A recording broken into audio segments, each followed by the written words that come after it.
अब रुख करते हैं ग्राउंड रियलिटी की तरफ। बात करते हैं हमारी परिचालन दक्षता और लाभप्रदता की, जहां हमें कुछ मिले जुले नतीजे देखने को मिलते हैं। अब यहाँ जो बात वास्तव में दिलचस्प है वो है बाहरी दबावों और हमारे अपने आंतरिक नियंत्रण के बीच का जबरदस्त कंट्रास्ट। एक तरफ आप देखेंगे कि इंडस्ट्री की बढ़ती लागतों की वजह से हमारा ग्रॉस प्रॉफिट रेशियो 43.27% से गिरकर 38.19% हो गया। ये चिंता की बात हो सकती थी, लेकिन दूसरी तरफ देखिए, हमारे बेहतरीन इंटरनल कॉस्ट कंट्रोल की वजह से हमारा ऑपरेटिंग प्रॉफिट रेशियो 2.79% से उछलकर 4.89% हो गया। ये मैनेजमेंट की एक बहुत बड़ी जीत है। और अगर हम अपने नेट प्रॉफिट रेशियो की बात करें तो आपको याद होगा 2021-2022 का वो मुश्किल दौर, जहां हमें नुकसान उठाना पड़ा था, और ये रेशियो -0.21% था।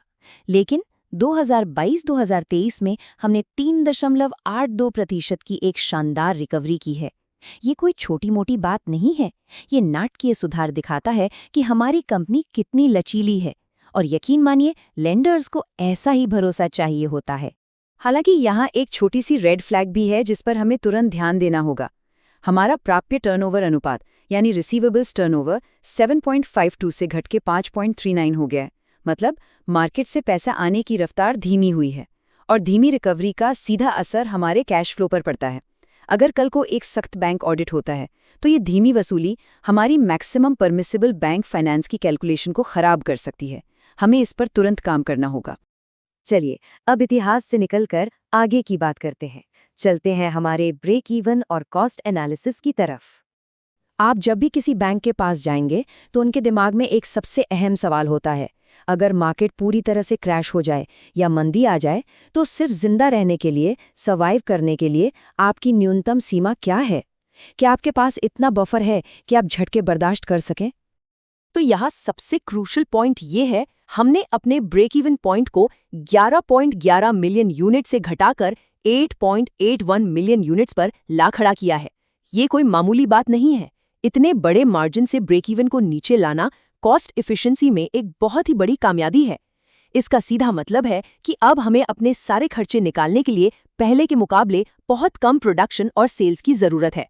हम अब पहले से कहीं ज्यादा सुरक्षित हैं। तो इन सब बातों का निचोड़ क्या है?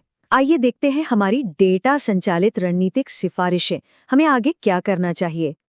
अपनी बैंक फाइनेंस लिमिट को अधिकतम करने और बैलेंस शीट को एकदम सॉलिड बनाने के लिए हमें ये 3 कदम उठाने होंगे।